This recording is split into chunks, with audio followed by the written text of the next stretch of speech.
UPSC ने ना एक बार एथिक्स की केस स्टडी में क्वेश्चन पूछा था, डिजास्टर आने की सूरत में सबसे पहले किसको इवैक्यूएट किया जाए, बूढ़े लोगों को, महिलाओं को, बच्चों को या फिर बीमार लोगों को, किसको इवैक्यूएट किया जाए।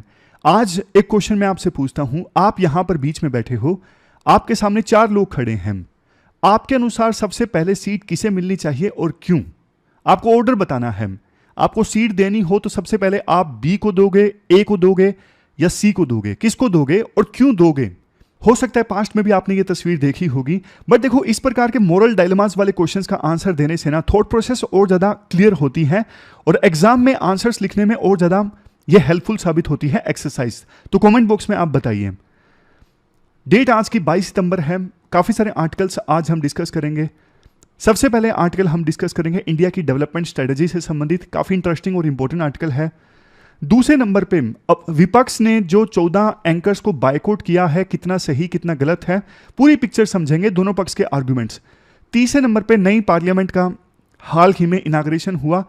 आर्टिफिशियल इंटेलिजेंस का कैसे इस्तेमाल किया जा सकता है लेजिस्लेचर्स के द्वारा, इससे संबंधित हम आर्टिकल डिस्कस करेंगे। चलिए डिस्कशन स्टार्ट करते हैं। आज के डिस्कशन का फर्स्ट इंपोर्टेंट आर्टिकल इंडिया की डेवलपमेंट स्टोरी से संबंधित है। आप जीएस पेपर 3 के इस टॉपिक से आर्टिकल को रिलेट कर सकते हो। देखो जब 1960s में इंडिया ने अपना स्पेस प्रोग्राम चालू किया था ना, तो बहुत से क्वेश्चंस रेज किए गए थे कि यार आपके पास थोड़े तो पैसे हैं, आप क्यों ऐसे प्रोग्राम में खर्च कर रहे हो जिसकी आउटकम ही आपको नहीं पता ही नहीं आप सक्सेसफुल होंगे या नहीं होंगे। इससे अच्छा तो ये पैसे आप गरीबी को खत्म करने में लगाओ ना। लेकिन देखो इतने साल बाद आज ये साबित हो गया है कि इंडिया ने उस समय जो स्पेस में पैसे खर्च किए थे वो वर्थ थे। इंडिया पहला ऐसा देश बना हाल ही में जिसने मून के साउथ पोल पर अपना मिशन लैंड करवाया। इसके साथ साथ अभी उसके एक हफ्ते के बाद ही सन को स्टडी करने के लिए आदित्य L1 मिशन भी इसरो ने लॉन्च किया। लेकिन एक चीज आप देखोगे, वैसे औपचारिक रूप से इसरो को इस्टेब्लिश किया गया था 1969 में, बट हमारा जो स्पेस प्रोग्राम था ना वो 1969 में नहीं स्टार्ट हुआ, वो उससे पहले ही स्टार्ट हो गया था। 1969 यानी इसरो के इस्टेब्लिश होने से पहले हमारी जो स्पेस एक्टिविटीज थी ना वो डिपार्टमेंट ऑफ एटॉमिक एनर्जी के द्वारा कैरी आउट की जाती थी। डिपार्टमेंट ऑफ एटॉमिक एनर्जीज को 1950s में इस्टेब्लिश किया गया था। आजादी के तुरंत बाद ना देश की सोच ये थी कि ना एडवांस टेक्नोलॉजी के मामले में हमारे देश को सीरियस बनना है। इसी सोच के साथ उस समय बहुत से स्टेप्स उठाए गए थे, जैसे 1951 से लेकर 1961 के बीच में 5 IIT इस्टेब्लिश किए गए थे जो आज के समय में जिनकी काफ़ी रिस्पेक्ट है। 2 IIM इस्टेब्लिश किए गए थे, इंडियन इंस्टीट्यूट ऑफ मैनेजमेंट 1961 में। बहुत सारे PSU इस्टेब्लिश किए गए थे अलग अलग डाइवर्स एरियाज में, जैसे steel, fertiliser, machine tools, electric machinery, drug production, petrochemicals. मतलब मकसद सिर्फ एक था आज़ादी के बाद कि 200 साल तक ब्रिटिशर्स ने हमारे ऊपर राज किया है ना, हमारे देश में अच्छी टेक्नोलॉजी नहीं आ पाई है, एडवांस टेक्नोलॉजी, बट अब अगर आती है तो देश डेवलपमेंट के रास्ते पर चलेगा, देश से गरीबी खत्म होगी। इसी सोच के साथ IIT, IIM, स्पेस प्रोग्राम ये सब स्टार्ट किए गए थे। विक्रम साराभाई जो इंडिया के स्पेस प्रोग्राम के लीडर हैं, इन्होंने देखो 1960s में ही ये सपना देख लिया था कि सैटेलाइट्स को यूज किया जाएगा पूरे देश में टेलीफोन सिस्टम को बिल्ड करने के लिए, इसके अलावा एग्रीकल्चर और हेल्थ एजुकेशन प्रोवाइड करने के लिए।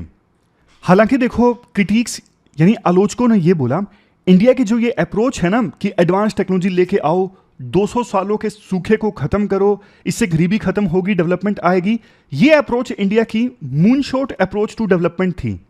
आप बोलोगे सर ये मूनशॉट अप्रोच क्या होती है?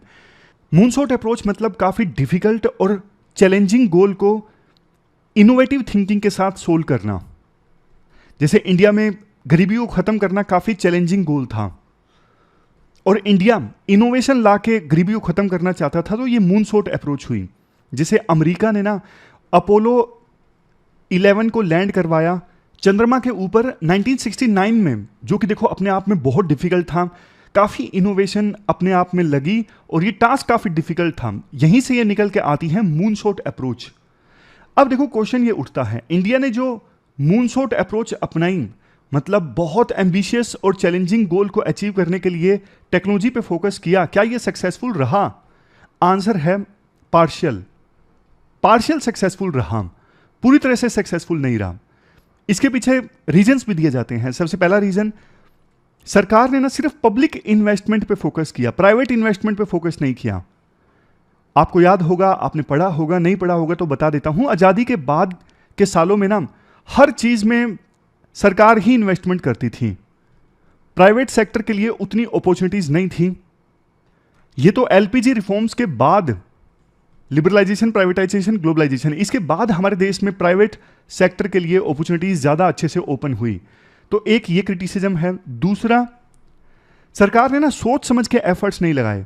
जैसे ना हमारे पास ना लेबर सरप्लस था, तो हमने उन इंडस्ट्रीज पे फोकस नहीं किया जहां पे ज्यादा लेबर थी। जैसे एग्जाम्पल के तौर पर गारमेंट्स यानी टेक्सटाइल्स, फुटवियर, इन पे ज्यादा हमें फोकस करना चाहिए था। बट इंडिया ने उस समय फोकस किया capital and technology intensive industries पे। अब देखो, पैसा तो इंडिया के पास लिमिटेड ही था, नई नई आज़ादी मिली थी। अगर उतना पैसा आपने खर्च कर दिया कैपिटल इंटेंसिव इंडस्ट्रीज पर, ऐसी इंडस्ट्रीज पर जिसमें पैसा ज़्यादा लगता है बट एम्प्लॉयमेंट कम लोगों को मिलता है, तो आपके पास पैसा बचेगा नहीं फिर लेबर इंटेंसिव इंडस्ट्रीज पर खर्च करने के लिए। इस क्रिटिसिज्म का ना अब राइटर जवाब देते हैं। राइटर कहते हैं, देखो ये बोलना कि पब्लिक इन्वेस्टमेंट ज़्यादा हुई, प्राइवेट इन्वेस्टमेंट कम हुई, ये बोलना गलत है। क्योंकि नई टेक्नोलॉजी पर जब भी काम चलता है ना, तो प्राइवेट प्लेयर्स नई टेक्नोलॉजी पर कम काम करते हैं। तो पब्लिक इन्वेस्टमेंट से ही नई टेक्नोलॉजी आमतौर पर डेवलप होती है। जैसे इंटरनेट इमर्ज होके आया, सबसे पहले यूएसए में इमर्ज होके आया था, वो पब्लिक फंडेड प्रोग्राम था। यूएसए की सरकार ने इस पे पैसा लगाया था। इवन इंडिया में भी आप देखोगे ना, पब्लिक फंडेड प्रोग्राम की सहायता से ही बहुत सारे सेक्टर्स हमारे देश में डेवलप हुए। जैसे कि देखो, पेट्रोकेमिकल्स, फार्मास्यूटिकल्स, इंफॉर्मेशन टेक्नोलॉजी, ऐसे अनेकों सेक्टर्स हैं जिसमें पहले सरकार ने रिसर्च पे फोकस किया, सरकार ने इन्वेस्टमेंट की और बाद में प्राइवेट प्लेयर्स की बारी आई इन्वेस्ट करने की। अब देखो, बड़ा क्वेश्चन ये उठता है, राइटर के अनुसार अगर इंडिया की डेवलपमेंट स्ट्रेटजी पार्शियल सक्सेसफुल रही, पूरी तरह से सक्सेसफुल नहीं रही, इसका रीजन अगर ये नहीं है कि शुरुआत में पब्लिक इन्वेस्टमेंट पे ज्यादा फोकस हुआ, तो पार्शियल सक्सेसफुल होने का रीजन क्या है फिर? इसका रीजन राइटर ये बताते हैं, इनइक्वालिटीज सरकार कम नहीं कर सकी, सोशल डेवलपमेंट पे फोकस नहीं कर सकी। जैसे देखो, आजादी से पहले ना हमारे देश में, आपको पता है, पुराने समय में कुछ सेक्शंस ऐसे थे जैसे शेड्यूल कास्ट या दलित, मतलब कुछ सोशली ओप्रेस्ड कम्युनिटीज थी जिनको एजुकेशन का लाभ अच्छे से नहीं मिल पाया। इसी वजह से आजादी के बाद उनको रिजर्वेशन दिया गया। अब कायदे से ना ऐसी कम्युनिटीज लैंडलेस थी, ज्यादातर लोग थे इन कम्युनिटीज से वो लैंडलेस थे। आजादी के बाद सरकार ने ना लैंड रीडिस्ट्रीब्यूशन का प्रोग्राम चलाया ताकि ऐसे लोगों को लैंड मिले जिनको पास्ट में एजुकेशन से वंचित किया गया, लैंड से वंचित किया गया, समाज में बिल्कुल जिनको अलग थलग कर दिया गया, तो इनको कुछ लैंड मिले। इसी के लिए लैंड रिफॉर्म्स हमारे देश में आए थे आज़ादी के बाद। बट वो लैंड रिफॉर्म्स ना सक्सेसफुल नहीं रहे। लैंड रिफॉर्म से संबंधित इस बार यूपीएससी ने क्वेश्चन भी पूछा है जीएस पेपर 3 में। ये क्वेश्चन आप अटेम्प्ट कीजिएगा pwonlyas.com पर जाकर। इसके बाद देखो, राइटर ये बोलते हैं, लैंड रिफॉर्म्स के साथ साथ जिस हिसाब से एजुकेशन पे सरकार को इन्वेस्ट करना चाहिए था ना आज़ादी के बाद, उस हिसाब से एजुकेशन पे इन्वेस्ट नहीं किया, अंडर इन्वेस्टमेंट थी। आज़ादी के इतने सालों बाद 2009 में फ्री एंड कंपलसरी एजुकेशन का एक्ट आया था, इतने सालों बाद। अब इसका नतीजा क्या निकला? इसका नतीजा देखो ये निकला, आज़ादी से पहले जो ये ओप्रेस्ड कम्युनिटीज थी वो आज़ादी के बाद भी उतनी आगे नहीं बढ़ पाई। जिस हिसाब से इनइक्वालिटीज कम होनी चाहिए थी ना, उस हिसाब से देश में इनइक्वालिटीज कम नहीं हुई। 2021-22 का डेटा है। जो वर्कर्स कैजुअल काम करते हैं ना, जैसे कंस्ट्रक्शन का काम कर लिया डेली वेजिस पे, दिहाड़ी वाला, उसमें से 38.2% तो शेड्यूल कास्ट के वर्कर्स हैं और 11.2% वर्कर्स ऐसे हैं जो जनरल कास्ट से संबंध रखते हैं। ये डेटा है पीरियोडिक लेबर फोर्स सर्वे का। तो पॉइंट साफ है, इनइक्वालिटीज कम नहीं हुई जैसे कि होनी चाहिए थी।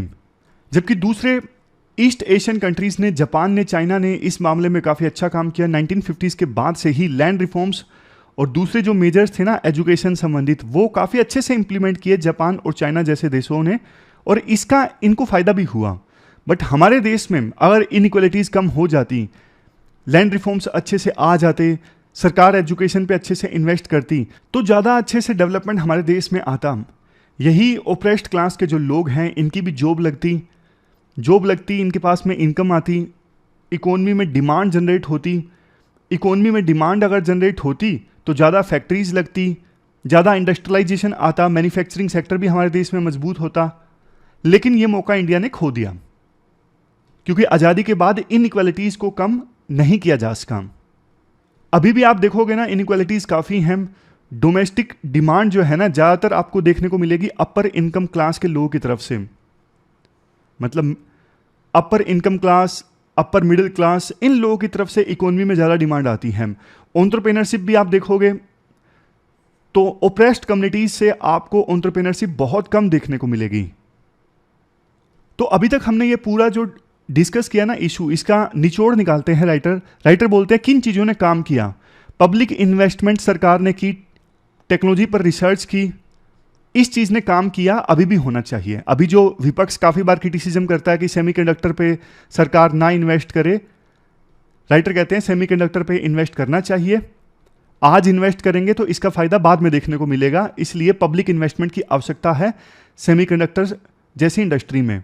दूसरी चीज़, इनइक्वालिटी की वजह से ग्रोथ प्रभावित हुई, तो आज सरकार ये इंश्योर करे कम से कम आज के समय में इनइक्वालिटीज ना हो। जो ग्रोथ सरकार सुनिश्चित करे ना, वो इंक्लूसिव होनी चाहिए। जो डेवलपमेंट सरकार सुनिश्चित करे वो इंक्लूसिव होनी चाहिए, सभी तबकों के लिए होनी चाहिए। ये 2-3 चीजें राइटर बताते हैं इस पूरे आर्टिकल के थ्रू। चलते हैं आगे। इसके बाद देखो नेक्स्ट आर्टिकल ना पॉलिटी से संबंधित है। हाल ही में INDIA अलायंस ने ना 14 एंकर्स को बायकॉट करने का निर्णय लिया। यानी ये जो अलायंस है ना INDIA, ये अपने किसी भी रिप्रेजेंटेटिव को, स्पोक्स पर्सन को इन 14 एंकर्स के प्रोग्राम में नहीं सेंड करेगा। इसको लेके आज काफ़ी बड़ा आर्टिकल इंटरव्यू की फॉर्म में पब्लिश हुआ है कि अपोजिशन के अलायंस का ये निर्णय सही है या गलत है। दोनों पक्षों के आर्गुमेंट्स हम जानते हैं। सबसे पहला आर्गुमेंट, मतलब पहले पक्ष में आर्गुमेंट्स जानते हैं, उसके बाद विपक्ष में। पक्ष में पहला आर्गुमेंट ये है कि देखो, आरोप ये लगता है, मतलब अपोजिशन का आरोप ये है, ये जो 14 एंकर्स हैं ना, ये हेट मॉन्गरिंग करते हैं, मतलब नफरत के ऊपर अपना प्रोग्राम चलाते हैं। इस वजह से अपोजिशन के अलायंस का ये फैसला कि हम इन्हें बायकॉट करेंगे, इस फैसले से इन एंकर्स की अकाउंटेबिलिटी फिक्स होगी। मतलब इनको डिसइंसेंटिव होगा कि हमें हेट वाले प्रोग्राम नहीं चलाने चाहिए, और एंकर्स उनको भी एक लेसन मिलेगा कि अगर हम हेट वाले लेसन्स अगर चलाएंगे तो हमारा बायकॉट कर दिया जाएगा, हमारे प्रोग्राम में कोई भी विपक्ष का रिप्रेजेंटेटिव नहीं आएगा, और इससे प्रोग्राम की जो पॉपुलैरिटी है वो कम हो जाएगी। तो पॉइंट ये है, एक तो देखो जो एंकर्स हेट फैलाते हैं उनकी अकाउंटेबिलिटी फिक्स हो रही है, उनका बायकॉट किया जा रहा है। दूसरा, बाकी एंकर्स को भी एक लेसन सीखने को मिलेगा कि हमारा भी बायकॉट किया जा सकता है अगर हेट वाले प्रोग्राम चलाए गए तो। तीसरा, समाज को भी हेट से बचाया जा रहा है इन एंकर्स का बायकॉट करके, क्योंकि फिर ये जो एंकर्स है ना हेट वाले प्रोग्राम नहीं चलाएंगे तो समाज में हेट नहीं देखने को मिलेगी, समाज नहीं बटेगा। ये भी एक पॉइंट है। तो ये देखो मेन पॉइंट्स हैं। इसके अलावा छोटे छोटे पॉइंट्स तो और भी काफ़ी ज़्यादा हैं कि न्यूज़ चैनल्स को भी एक प्रकार से सिग्नल दिया जा रहा है कि आप ये प्रोग्राम बंद करवाओ। इसके अलावा पब्लिक इंटरेस्ट में है ये फैसला। विपक्ष के द्वारा पूरे इशू को भी हाईलाइट किया जा रहा है कि ऐसे प्रोग्राम नहीं चलने चाहिए जिसमें हेट बेस्ड एजेंडा को प्रोपगेट किया जाता है। तो ये सारे पॉइंट्स पक्ष में दिए जा सकते हैं। अब क्रिटिसिज्म क्यों हो रहा है विपक्ष के इस फैसले का? सबसे पहले देखो, ये freedom of speech and expression के अगेंस्ट है। पत्रकारों की आवाज़ को दबाने वाली चीज़ है, नहीं होना चाहिए। दूसरा, ये सिलेक्टिव अप्रोच है। क्रिटिक्स के अनुसार सिर्फ उन पत्रकारों को चूज किया गया है जिनकी अप्रोच विपक्ष के अगेंस्ट रहती है। कल को देखो दूसरी पॉलिटिकल पार्टीज भी ऐसे पत्रकारों को चूज कर लेंगी जो उनके खिलाफ बोलती हैं। समझ गए? मतलब कुल मिला के सारे जो पत्रकार हैं ना, सीधी भाषा में आपको बोलूं तो बीजेपी के पक्ष में बोलते हैं, और कांग्रेस बाकी पार्टीज के खिलाफ बोलते हैं। अब ऐसी भी पत्रकारों की फौज है जो बीजेपी के खिलाफ बोलती है हमेशा, और कांग्रेस इत्यादि कांग्रेस की जो एलाइज है ना उनके पक्ष में बोलते हैं। तो कल को अगर बीजेपी ने भी उनको बाइकआउट कर दिया तो फिर देखो मीडिया तो और ज्यादा पोलराइज हो जाएगा। जनता को जबकि यह चाहिए कि एक पत्रकार दोनों पक्ष दिखाए, किसी एक पक्ष की बात ना करें। एक पॉइंट देखो यहां पे यह भी निकल के आता है कि ये तो ना ओपोजिशन ने ना औपचारिक रूप से बाइकआउट कर दिया, अदरवाइज देखो अनौपचारिक रूप से बाइकआउट तो हमेशा रहता है। जैसे कुछ पत्रकार ये कहते हैं कि हमारे प्रोग्राम में सरकार के लोग नहीं आते, कुछ पत्रकार ऐसे हैं जो बोलते हैं कि हमारे प्रोग्राम में कांग्रेस के लोग नहीं आते, कोई ऐलान नहीं किया हुआ, कोई डिक्लेरेशन नहीं की हुई कि हम इनके प्रोग्राम में नहीं जाएंगे, बस नहीं जाते। तो ये होता है इनफॉर्मल बाइकआउट, कि आपने डिक्लेयर नहीं किया हुआ लेकिन आप नहीं जाते। तो ऐसा बाइकआउट तो हमेशा से देखने को मिलता है, इनफॉर्मल बाइकआउट। नेक्स्ट पॉइंट फिर ये है बाइकआउट के अगेंस्ट कि आप इन एंकर्स को तो बाइकआउट कर रहे हो, लेकिन वास्तव में आप एक्शन लेना चाहते ना, आप न्यूज चैनल्स को बाइकआउट करते, आप इन प्रोग्राम्स के एडिटर्स को बाइकआउट करते, प्रोड्यूसर्स को बाइकआउट करते। क्योंकि देखो एंकर बिना प्रोड्यूसर और एडिटर की अनुमति के प्रोग्राम चला ही नहीं सकते। तो कायदे से आपको एडिटर्स और प्रोड्यूसर्स को बाइकआउट करना चाहिए था, लेकिन आपने उनको बाइकआउट नहीं किया है। इसका मतलब यह है कि आपको भी लाइमलाइट चाहिए। आप सिर्फ एक मैसेज देना चाहते थे जो आपने दिया, सही मायने में आप बदलाव नहीं लाना चाहते थे। नेक्स्ट पॉइंट ये दिया जाता है, ये जो एंकर्स है ना, बल्कि ये और ज्यादा अब पॉपुलर हो जाएंगे अपने समर्थकों के बीच में। समझ गए? तो ये सारे हमने आर्गुमेंट्स डिस्कस किए बाइकआउट के विपक्ष में। अब कंक्लूजन में देखो ये कहा जा सकता है कि आज के इस पोलराइजेशन वर्ल्ड में ना कायदे से पत्रकारों को निष्पक्ष होकर काम करना तो चाहिए, लेकिन ये कहना बहुत ज़्यादा आइडियल होगा। पत्रकार भी समाज का हिस्सा हैं, वो भी कोई ना कोई पक्ष ले लेते हैं, फिर उसी के अनुसार काम करने लगते हैं। जैसे कुछ बीजेपी की साइड हैं, कुछ कांग्रेस की साइड हैं। लेकिन बाइकआउट करना एक उचित कदम नहीं है। अकाउंटेबिलिटी फिक्स होनी चाहिए न्यूज चैनल्स की तरफ से, जनता की तरफ से। अगर जनता इन हेट मॉन्गरिंग प्रोग्राम्स को देखना ही बंद कर दे तो टीआरपी कम हो जाएगी। ये न्यूज चैनल्स टीआरपी वाले प्रोग्राम यानी हेट मॉन्गरिंग वाले प्रोग्राम इसलिए चला पाते हैं क्योंकि जनता उन्हें देखती है, टीआरपी मिलती है। तो कुछ ना कुछ अवेयरनेस देखो जनता में भी आनी चाहिए। और शुरुआत में पॉलिटिकल पार्टीज जब बनी थी ना, पॉलिटिकल पार्टीज का एक मकसद ही था कि जनता में जागरूकता लेके आना, सोशल रेवोल्यूशन लेके आना, सोशल रिफॉर्म्स लेके आना। बट पॉलिटिकल पार्टीज ना अपना ये काम आज के समय में भूल सा गई हैं।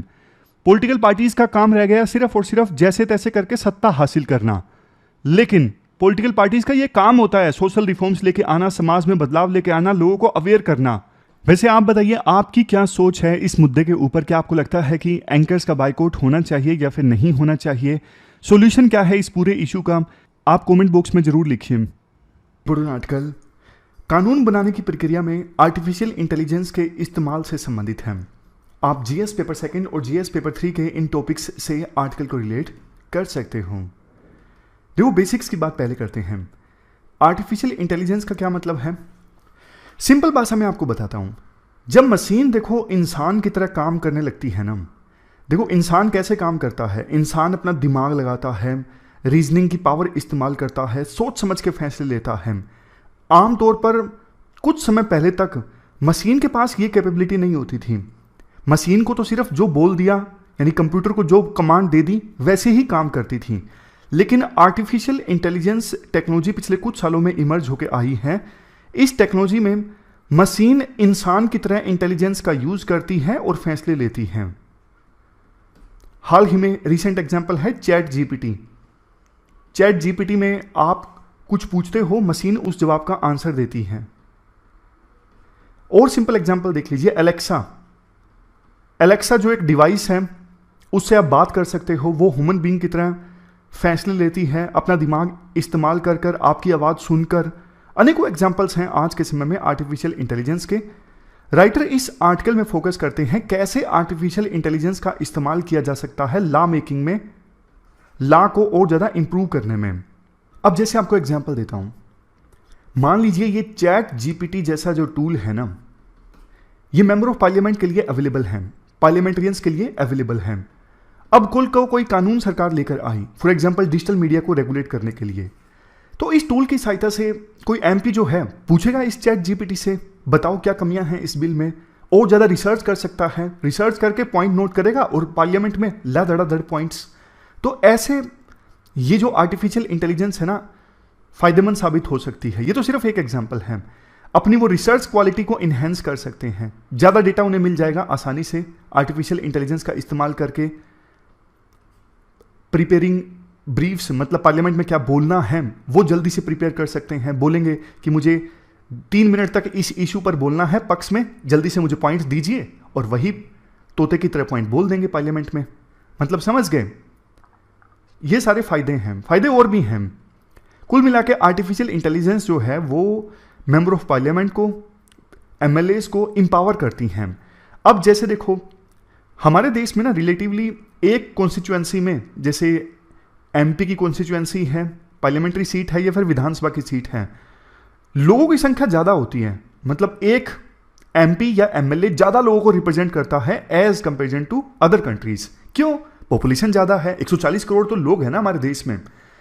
तो देखो इतने सारे लोगों की समस्याएं हैंडल नहीं कर पाता एक एमपी या एमएलए, लेकिन आर्टिफिशियल इंटेलिजेंस का इस्तेमाल करके ना उसको पता लग जाएगा बड़ी बड़ी डिमांड्स क्या हैं सिटीजन्स की, और उसी हिसाब से फिर वो फैसले ले सकता है। मीडिया ओपिनियन का पता लगा सकता है एमपी या एमएलए आर्टिफिशियल इंटेलिजेंस का इस्तेमाल करके। उसके पास वक्त नहीं है इतने सारे चैनल्स देखने का, 300 चैनल्स है हमारे देश में, कौन बैठ के देखे एक चैनल। लेकिन एमपी या एमएलए आर्टिफिशियल इंटेलिजेंस का इस्तेमाल करके पता लगा लेगा क्या माहौल चल रहा है, मीडिया का क्या व्यू चल रहा है अलग अलग इशू पर।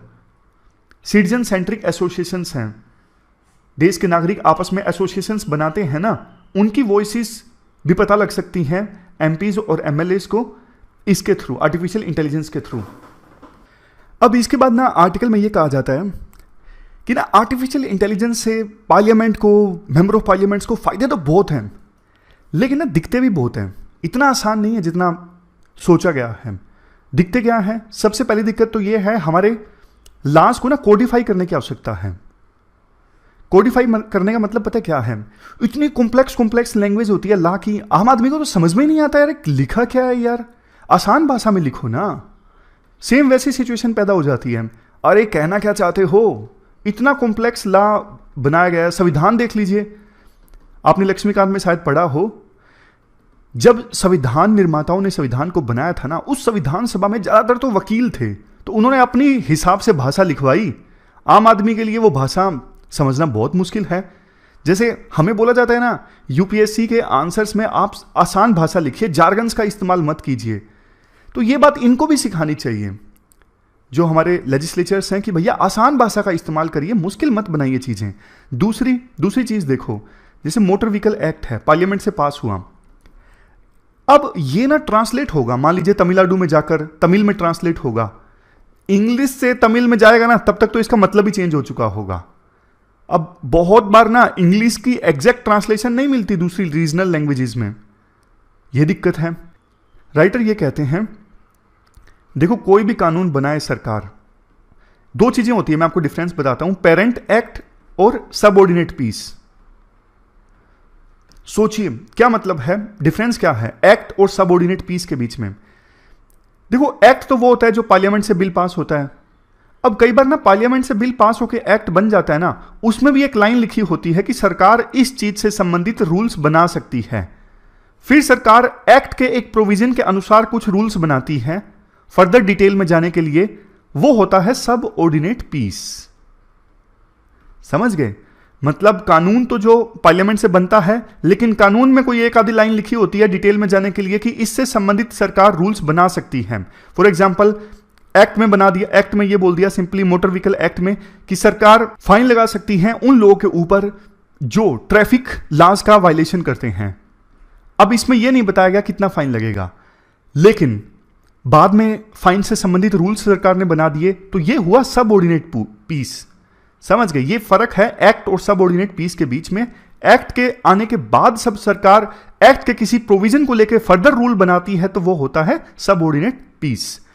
तो ना इंटरफेस ऐसा होना चाहिए, मतलब लास्ट का इंडिया कोड पोर्टल पे सभी कानून एक जगह पे आसान भाषा में, कानून के अंदर जो रूल सरकार ने बाद में बनाए हैं एक जगह पे आसान भाषा में, तब जाके फायदा होगा। नेक्स्ट चीज, अभी तो देखो कोविड का एग्जांपल देते हैं। कोविड 19 की महामारी के दौरान ना धड़ाधड़ नोटिफिकेशंस, स्टेट गवर्नमेंट की अपनी नोटिफिकेशंस, सेंट्रल गवर्नमेंट की अपनी नोटिफिकेशंस, कितनी नोटिफिकेशंस आई, बहुत ज्यादा। मतलब नोट्स बनाने बैठेंगे तो 4-5 नोटबुक्स तो आराम से भर जाएंगी। इसके बाद ना राइटर ये बोलते हैं एक सेंट्रल लॉ इंजन होना चाहिए, मतलब एक कॉमन वेबसाइट सारे लॉ से संबंधित। अब किसी महाराष्ट्र में किसी एंटरप्रेन्योर को कोई कंपनी खोलनी है, सीधा जाए इस वेबसाइट पे पूछे कि भैया मुझे क्या कॉम्प्लायंस चाहिए, मैन्युफैक्चरिंग यूनिट मुझे ओपन करनी है, किन किन कानूनों का मुझे पालन करना है एक बारे में बता दीजिए, ताकि मैं डिसीजन ले सकूं मुझे करना है या नहीं करना है। उसके बाद नेक्स्ट एग्जाम्पल देखिए, अब कोई जानना चाहता है कि मैं इस स्कीम का बेनिफिशियरी हूं या नहीं हूं, सीधा जाए इस सेंट्रल लॉ इंजन वाली वेबसाइट पे, देखे कि क्या क्या रिक्वायरमेंट है, पता लग जाएगा कि वो एलिजिबल है या फिर नहीं है। अब ये वाली बात तो मैंने आपको बताई। आर्टिफिशियल इंटेलिजेंस सिटीजन के ग्रीवेंसेस को एनालाइज करेगी और बताएगी मेंबर ऑफ पार्लियामेंट को या एमएलए को कि भैया काम कर लो, सिटीजन्स की दिक्कतें आ रही हैं, खाली मत बैठो। मीडिया रिस्पॉन्सेस को एनालाइज कर सकता है आर्टिफिशियल इंटेलिजेंस और फिर फर्दर रेड फ्लैग कर सकता है। अब इसके बाद एग्जाम्पल दिए जाते हैं। कई सारे देशों में तो ना आर्टिफिशियल इंटेलिजेंस का इस्तेमाल होना स्टार्ट हो गया है पार्लियामेंट्रियंस के लिए। जैसे यूएसए का एग्जाम्पल है। यूएसए के जो पार्लियामेंट्रियंस है ना वो इस्तेमाल कर रही हैं आर्टिफिशियल इंटेलिजेंस का। बिल, अमेंडमेंट, करंट लॉज, सबके बीच में अगर डिफरेंस को एनालाइज करना हो ना तो आर्टिफिशियल इंटेलिजेंस का इस्तेमाल होता है। इसके बाद नीदरलैंड का एग्जाम्पल लीजिए। नीदरलैंड में जो प्रतिनिधि है ना, रिप्रेजेंटेटिव हैं, जो भी स्पीच देते हैं वो आसानी से टेक्स्ट फॉर्म में आ जाती है। समझ गए? मतलब लिखने की जरूरत नहीं पड़ती, एक बंदा बिठाने की जरूरत नहीं पड़ती कि प्रतिनिधि क्या स्पीच दे रहा है उसको फिर नोटबुक में वो लिखेंगे, उसको पब्लिश करेंगे। नहीं, स्पीच टू राइट फंक्शन है, जो भी स्पीच दी जा रही है वो ऑटोमेटिक आर्टिफिशियल इंटेलिजेंस की सहायता से टेक्स्ट फॉर्म में आ जाती है। इंसान के बजाय मशीन सुनती है। अब इंसान मशीनों को गुलाम बना रहा है, आने वाले समय में हो सकता है मशीन इंसान को गुलाम बना ले। आजकल वैसे देखने को मिल भी रहा है, कई सारी मूवीज भी इस पे आ चुकी हैं। खैर, जापान का आर्टिफिशियल इंटेलिजेंस टूल देखिए। जो बिल वहां पे पास होता है ना, अब समरी देनी होती है मीडिया को, आर्टिफिशियल इंटेलिजेंस की सहायता से ऑटोमेटिक समरी जनरेट हो जाती है, ऑटोमेटिक हाइलाइट्स बन जाती हैं। इसके अलावा दिन में जो भी काम हुआ उसकी ऑटोमेटिक हाईलाइट जनरेट हो जाती है। हमारे देश की बात करते हैं। इसके बाद इंडिया की। इंडिया भी देखो इनोवेट तो कर रहा है इस क्षेत्र में, कैसे पार्लियामेंट्री एक्टिविटीज को और ज़्यादा डिजिटल बनाया जाए। वन नेशन वन एप्लीकेशन का कंसेप्ट आया। निशान बोल रहा हूं, नेशनल ई विधान पोर्टल आया। वन नेशन वन एप्लीकेशन तो उस प्रकार की है कि सारी गवर्नमेंट सर्विसेज से एक ही एप्लीकेशन से आप एक्सेस कर सको। नेशनल ई विधान पोर्टल लेजिस्लेचर की जो एक्टिविटीज होती हैं हाउस में उसको पेपरलेस बनाया जा सके, उससे संबंधित है ये नेशनल ई विधान पोर्टल।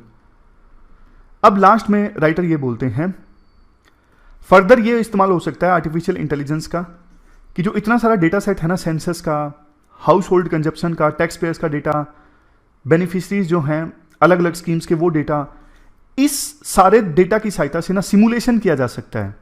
सिमुलेशन मतलब अगर ये स्कीम हम लॉन्च करेंगे तो इसका कितना इंपैक्ट देखने को मिलेगा, कितने लोगों को इंपैक्ट देखने को मिलेगा, कितना इनकम लेवल इंप्रूव होगा, वो सब पहले ही मॉडलिंग की जा सकती है कंप्यूटर पर बैठ के। ये सारा काम कर देगा आर्टिफिशियल इंटेलिजेंस।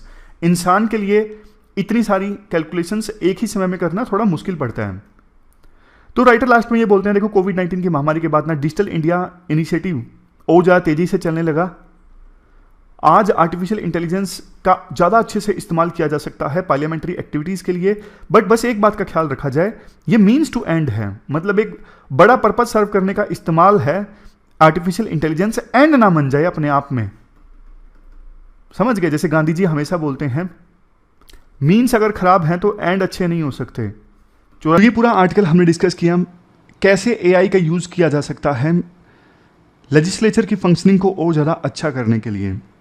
अब देखो क्वेश्चंस देख लीजिए। एक क्वेश्चन तो पहले मैंने आपको दिया, एक और क्वेश्चन ये भी यूपीएससी ने 2014 में पूछा था। एंकर्स को बाइकआउट करने से संबंधित जो डिसीजन है ना विपक्ष का, तो उससे संबंधित ये क्वेश्चन आप अटेम्प्ट कर सकते हो, 2014 में यूपीएससी पूछ चुकी हैं। Same to same question. एक और प्री का क्वेश्चन आपको इसका आंसर देना है। ये भी इंटरेस्टिंग क्वेश्चन है, क्वेश्चन को ध्यान से पढ़िएगा और कमेंट बॉक्स में इसका आंसर जरूर दीजिएगा। तो ये थी हमारी आज की डिस्कशन। फिलहाल इस डिस्कशन में इतना ही है। Thank you very much for discussion.